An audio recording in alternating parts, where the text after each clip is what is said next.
say to my bride, let's go for a ride in my newfangled automobile. Just where we will go, nobody knows, but it's sure a great way to feel. Behind the wheel of the speed meter steel, it's my newfangled automobile. Hello and welcome to Vintage Car History. I'm Wild Bill. What is the difference between a sports car and a race car? Both can go very fast, are very responsive, and hold on to the road in extreme conditions. But a sports car must also be able to handle the roads off the track, including normal city traffic. The typical race car would overheat and melt under such driving conditions.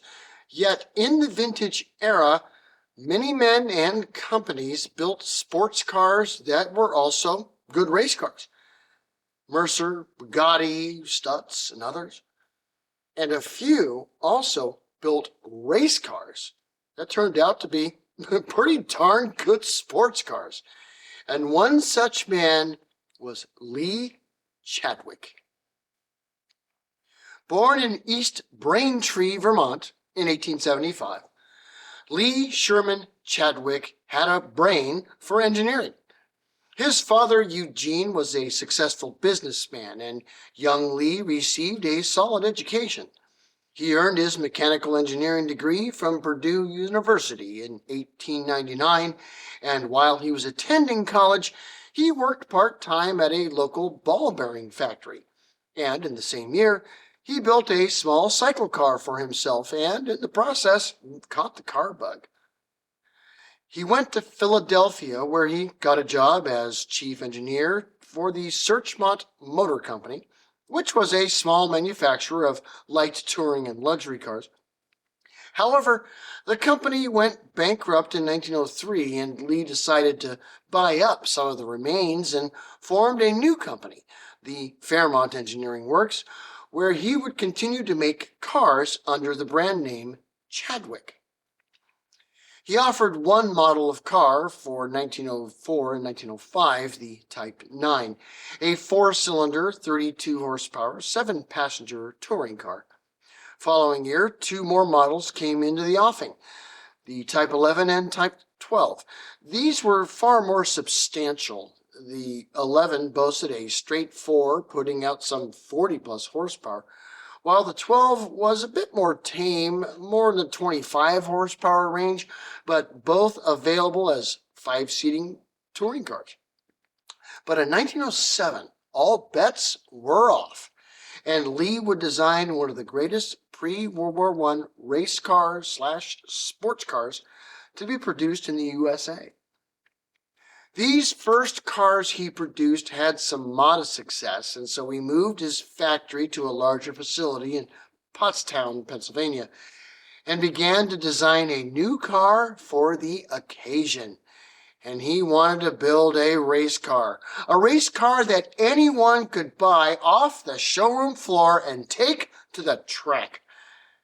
And with his engineering experience in hand, he began to design what would prove to be amongst the most technologically advanced cars of its time. Chadwick used an L-head engine of 6 cylinders, cast in 3 pairs. It was massive, about 11 liters in displacement, and had some interesting features, both standard and options. Standard was dual ignition, having magnetos firing multiple spark plugs per cylinder to ensure the fuel was ignited. This was new technology just being introduced into aircraft, and Chadwick was amongst the first cars to use this. Also standard was a new type of carburetor designed by Lee that, through a series of floats and cams, could supply the right amount of fuel and air mixture for high-speed, high-power running. These monster engines could make 75 horsepower easy, and Lee was rightfully quite proud of them. He connected them to a 4-speed sliding pinion transmission, yet decided not to do with a drive shaft, which was gaining popularity at the time, but rather connected the tranny to the rear wheels via chains. Yet in 1907, these cars, stock off the shelf, were ready to race and capable of 80 miles an hour plus. There was nothing like it on the American market, and so the car was christened the Great Chadwick 6. Now, a stock race car is one thing, but what about options to make it even faster from the factory? The Great Chadwick 6 was offered as a factory option for an extra $350 to be equipped with a supercharger. For those not familiar with superchargers and turbochargers, here's a brief definition.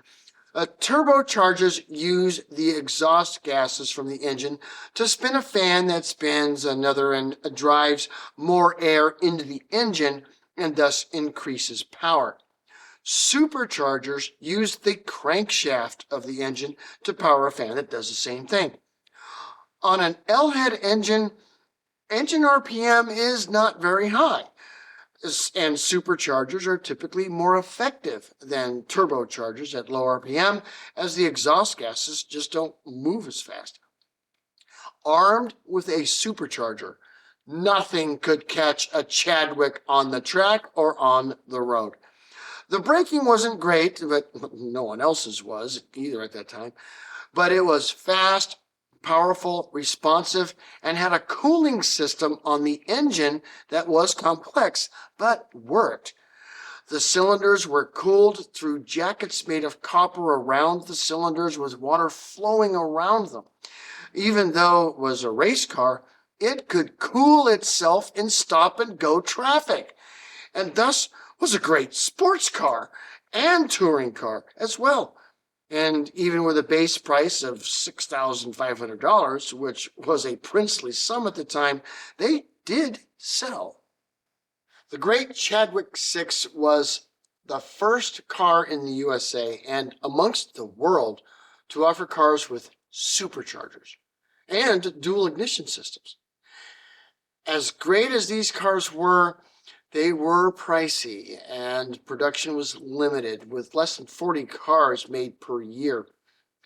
By 1911, Lee had sold his interest in Chadwick and moved on to other related industries, as he just wasn't making the money, and by 1916, car production ceased entirely, with about 300 cars built over 12 years.